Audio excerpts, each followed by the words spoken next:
Hey everyone, and welcome back to the channel Grammar Treehouse. Today, we're diving deep into something that trips up even the most seasoned writers, punctuation. Specifically, we're going to unlock the secrets of the two most common marks, the period and the comma. Get these right, and your writing will instantly become clearer, more professional, and so much easier to read. So, grab a notebook, and let's get started on mastering these tiny but mighty tools of the English language. Let's begin with the simplest, most definitive punctuation mark, the period. Think of a period as a full stop sign for your sentences.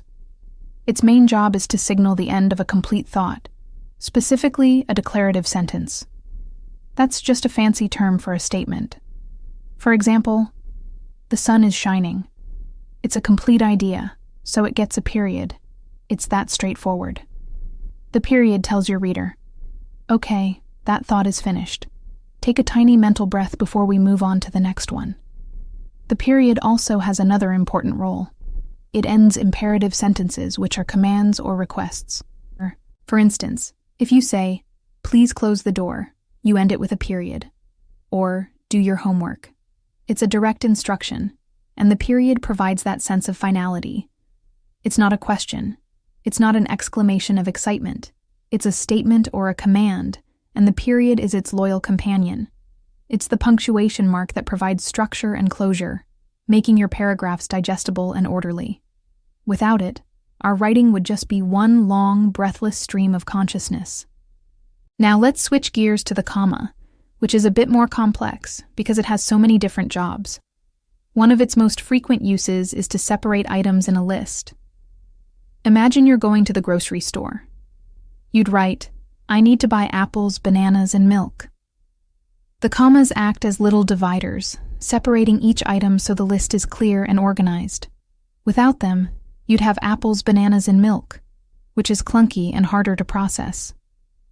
This brings us to a hotly debated topic, the Oxford comma, also known as the serial comma. That's the final comma before the and in a list, like the one I just used in apples, bananas, and milk. Some style guides say it's optional, but I'm a huge fan of it. Why? Because it eliminates ambiguity. Consider this sentence. I'd like to thank my parents, my mentor, and my best friend. The final comma makes it clear that my mentor and my best friend are two different people. Without it, my parents, my mentor, and my best friend, it could be interpreted that my mentor is my best friend. Using that extra little comma is a simple way to ensure your meaning is crystal clear. It costs you nothing and can save you from a lot of confusion. Another crucial job for the comma is to set off introductory phrases or clauses. When you start a sentence with a little extra information before you get to the main point, you need a comma to signal that the introduction is over. For example, after a long day at work, I like to relax with a good book.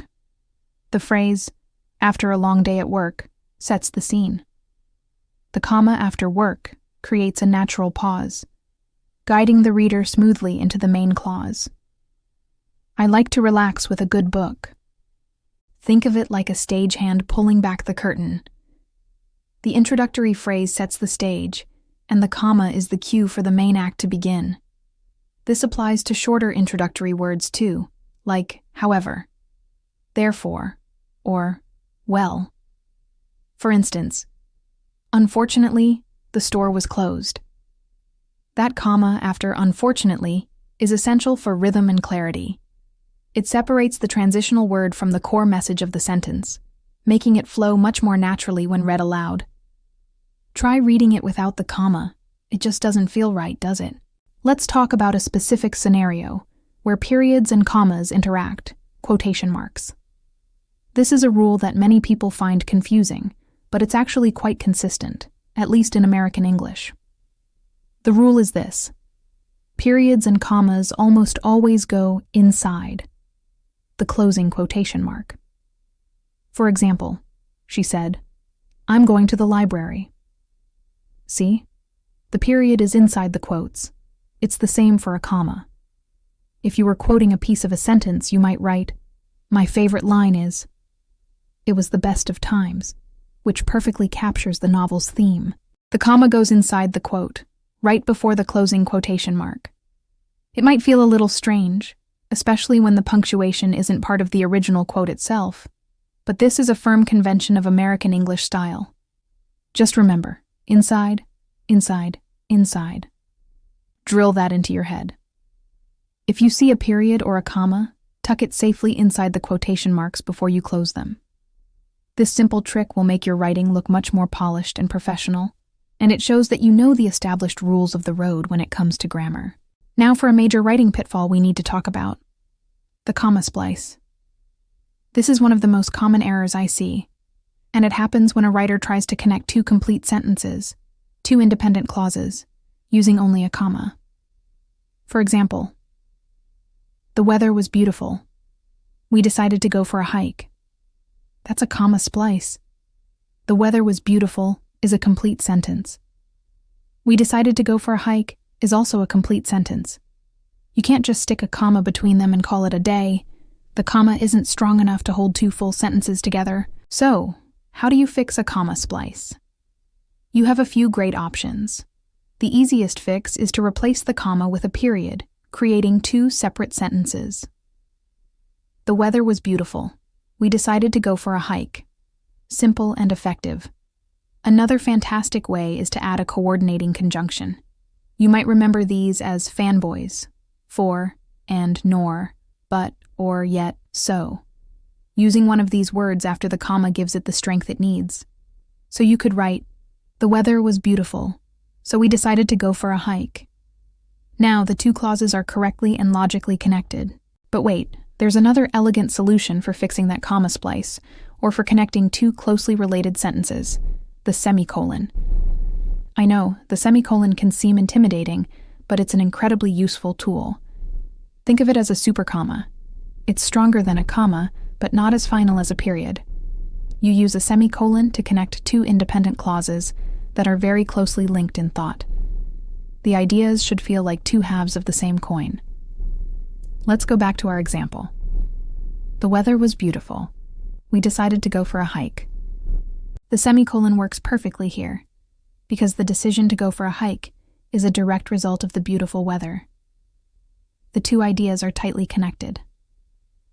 Using a semicolon here is more stylish than using a period, as it shows the intimate relationship between the two clauses.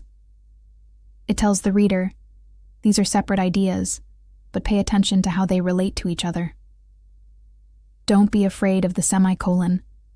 When used correctly, it adds a level of sophistication and nuance to your writing that periods and commas alone can't always achieve. It's your secret weapon for creating complex, flowing sentences. So, let's do a quick recap of our punctuation journey today.